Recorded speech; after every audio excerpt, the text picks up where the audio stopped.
माँ रोटी सब्जी बन गई हो तो दे दो फटाफट से, खाकर फैक्ट्री जाएं। तभी पसीने में चूल्हे पर रोटी बना रही पार्वती उखड़ कर बोलती है, तुम पांचों भाइयों को एकदम चैन नहीं है अभी? अभी तवे पर रोटी डाली है, रोटी फूलने दो वरना बोलो तो कच्ची पक्की परोस दूं। माँ तुम हम पांचों पर खामखा राशन पानी लेकर क्यों चढ़ रही हो? रोटी सब्जी मांगी थी, आराम से बना लो। बेचारी पांचों डर के मारे चुपचाप बैठकर खाना आने का इंतजार करते हैं। कुछ देर बाद, गरम गरम रोटी है, अचार प्याज के साथ खा लो। खाना देखकर पांचों का मुंह चढ़ जाता है।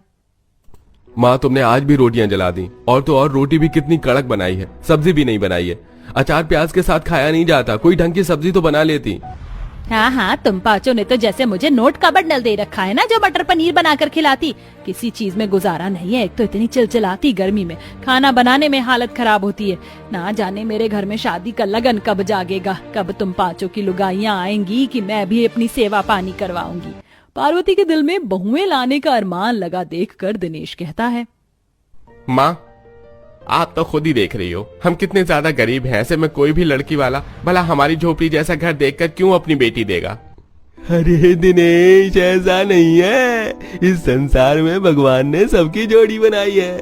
नमस्कार पार्वती बहन, एक रिश्ता आया, लड़की 5 बहनें हैं और आपके भी 5 बेटे हैं। बड़े गरीब और सादे लोग हैं, कुछ दे नहीं पाएंगे बहन। पंडित जी मुझे कुछ चाहिए भी नहीं, बस केवल बहुएं चाहिए। मेरे बेटों का घर बस जाए, भगवान की दया से 2 टाइम की रोटी तो बड़े आराम से खा रहे हैं, उन्हें भी खिलाएंगे। पार्वती के 5 बेटे बर्तन बनाने की फैक्ट्री में काम करते थे। यही देखकर सुनील अपनी बेटियों की शादी कर देता है। रेखा, कविता, आंचल, सरला, चंपा, बहुओं आओ मेरी गरीब कुटिया में, तुम्हारा खूब स्वागत है। टूटा टूटा ससुराल, दरार वाली दीवारें देखकर 5 का मन टूट जाता है। हे भगवान जी, इस घर में कितना घमस छाया है, मुझे तो बड़ी बेचैनी सी हो रही है। 5 के आगे कलश रखकर पार्वती उनका स्वागत करवाती है। जैसे गृह प्रवेश करके बहुएं घर में आती हैं तो उन्हें गर्मी लगने लगती है। माँ जी, मकान तो एकदम भट्टी की तरह तप रहा है, पंखा तेज कर दीजिए। सरला बहू, पंखा इससे ज्यादा तेज में नहीं चल सकता क्योंकि वोल्टेज कम रहता है और इस पंखे की रफ्तार भी कम है। रुको मैं नींबू पानी बना कर देती हूँ। 5 को गर्मी से परेशान होता देखकर पार्वती उनको ठंडा ठंडा मटके का नींबू पानी बनाकर पिलाती है। इसी प्रकार 5 का अगला दिन चालू होता है। 5 तड़के सुबह उठ जाती हैं। मैं जल्दी से झाड़ू लगा देती हूँ। ललिता तुम घर आंगन लीप लो, बाकी तुम लोग मिलकर बर्तन मांज लो, फिर हम 5 की पहली रसोई भी है। सरला जैसे झाड़ू लगाती है तो झाड़ू पतली और पुरानी होने के चलते उसको काफी टाइम लगता है। केवल झाड़ू लगाने में अच्छा खासा टाइम लग गया, इसका कोई जुगाड़ लगाना पड़ेगा। हमारी ससुराल का आंगन कितना खुला खुला है और काफी दूरी भी है, यहाँ तो हम खेती भी उगा सकते हैं। गरीबी देखने के चलते 5 बहू ही जुगाड़ थी। कुछ देर में 5 कामकाज खत्म कर लेती और नहा धोकर रसोई में आती, तभी पार्वती आ जाती है। प्रणाम माँ जी, जल्दी से सामान मंगवा दीजिए ताकि हम पहले रसोई के पकवान बना ले। पार्वती बड़े ही मुरझाए लहजे में कहती है, बहू क्षमा करना, अभी मेरे हाथ में 1 रुपया नहीं है, जो भी जमा जोड़ा था शादी के खर्चे में खत्म हो गया। देख लो रसोई में जो भी मौजूद है उसी में बना लो। इतना बोलकर पार्वती रसोई से बाहर चली जाती है। 5 राशन के डिब्बे छान मारती है जिसमें उन्हें थोड़ा थोड़ा राशन मिलता है। सारे राशन के डब्बे छान मारने के बाद मुझे कनस्तर में केवल ये 2 कट्टा आटा मिल पाया। मुझे ये थोड़ी चने की दाल मिली है और मुझे कच्चे चावल और गुड़ मिला है। इतने में क्या बनेगा और सबका पेट कैसे भरेगा? कविता के ऐसे बोलने पर सरला दिलासा देते हुए कहती है, कविता हम 5 जुगाड़ू बहुएं हैं, इसी थोड़ी राशन में ही हम चूल्हा चढ़ाई की रस्म करेंगे। ऐसा करते मीठे में हम थोड़ी गुड़ की खीर बना लेंगे और दाल वाली पूरी और हलवा सब्जी की जुगाड़ कैसे बिठाएंगे? मेरे पास एक चारा है, थोड़ा चना पीस कर हम बेसन बनाकर गट्टे की सब्जी बना लेंगे। 2 जुगाड़ बहू चंपा कविता चक्की में चने की दाल पीसती है और सरला ओखली में मसाला कूटती है। वहीं रेखा खीर बनाने को चढ़ा देती है। थोड़ी देर में 5 तरह का व्यंजन बनाकर अपने पतियों और सास को परोसती है। क्या बात है, तुम लुगाइयों के हाथों का लजीज खाना खाकर तो मजा आ गया।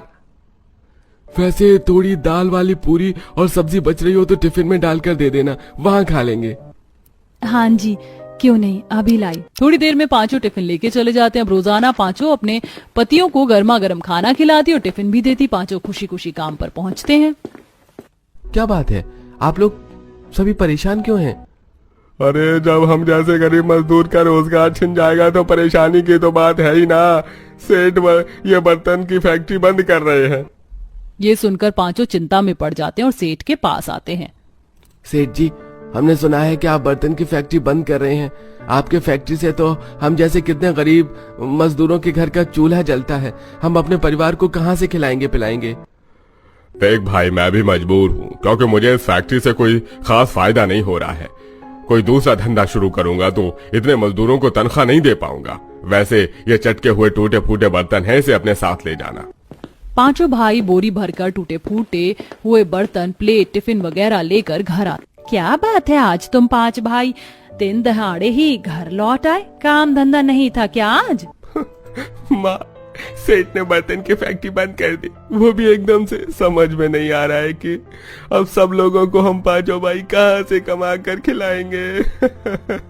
अजी, आप 5 भाइयों का काम ही तो छूटा है, कहीं और पता कीजिए, मिल जाएगा। ये सेठ ने फैक्ट्री के बर्तन दिए हैं तो हमने सोचा कि घर में काम आ जाएगा, इसलिए ले आए। अगले दिन से पांचों धूप में काम की तलाश में जाते हैं, मगर हर जगह धूप होने के चलते काम नहीं मिलता। जब से हमारे पति लोगों का काम धंधा छूटा है, हमारे तो खाने के लाले पड़ गए हैं। आधा किलो आटा खरीद कर ले जाना पड़ रहा है। मुझे तो शर्म सी लग रही है। सच में रसोई का खर्च चलाने में कितना हाथ खींच कर चलना पड़ा है। अब हम 5 को ही कुछ करना पड़ेगा। सरला ऐसा बोल ही रही होती है, तभी उसकी नजर खाने के ठेले पर हो रही बहसबाजी में पड़ती है। अरे खाते समय तो सारी सब्जी रोटी गपागप लपेट गई और अब पैसा देने में किचकिच कर रहे हो। अरे भाई, 2 रोटी और थोड़ी सी सब्जी दी है तुमने। कागज से तो पतली तुम्हारी रोटी थी, पेट भी नहीं भरा, ऊपर से तुम 200 रुपए मांग रहे हो। तुम्हारा ये ठेले का खाना तो होटल से भी महंगा पड़ गया। भाई, हम मजदूर आदमी कहाँ से देंगे इतने पैसे? अगर हमें टिफिन बनाने का टाइम मिलता तो खुद से ही बना लेते, खा लेते। मजदूरों की दिक्कत परेशानी देखकर पांचों का जुगाड़ू दिमाग दौड़ता है। देखो जरा, इस ठेले वाले के पास मजदूरों की कितनी भीड़ भाड़ मची हुई है खाना खाने के लिए।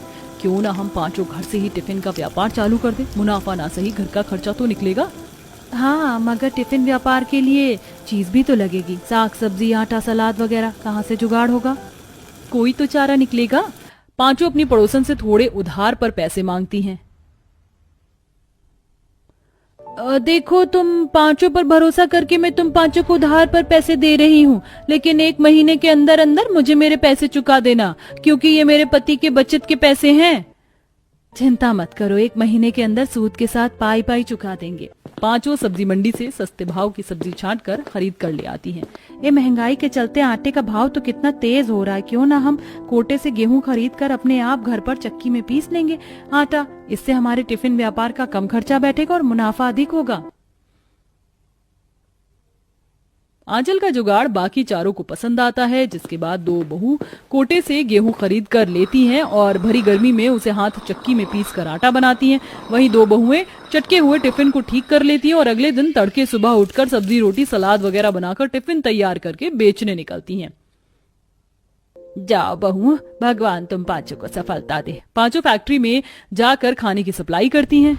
जयराम जी की भैया जी, ये खाने का टिफिन मात्र 50 रुपए में पड़ेगा, जिसमें सब्जी, रोटी, सलाद वगैरह सब है।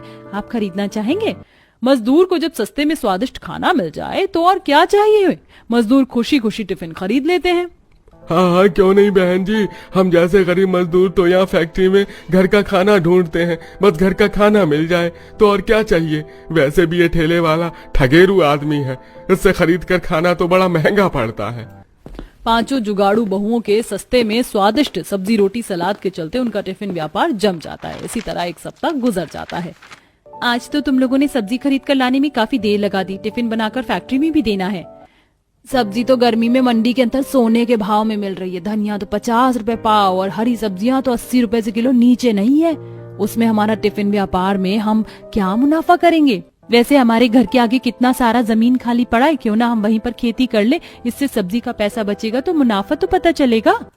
कविता का ये जुगाड़ सबको पसंद आता है और बाजार से बीज खरीद कर वो बुआई करती है। 2-4 हफ्ते बाद ही उनमें से सब्जियां निकलने लगती हैं। धीरे धीरे उन्हें सफलता पर सफलता मिलती जाती है, जिससे उनकी गरीबी भरे हालात भी खत्म हो जाते हैं।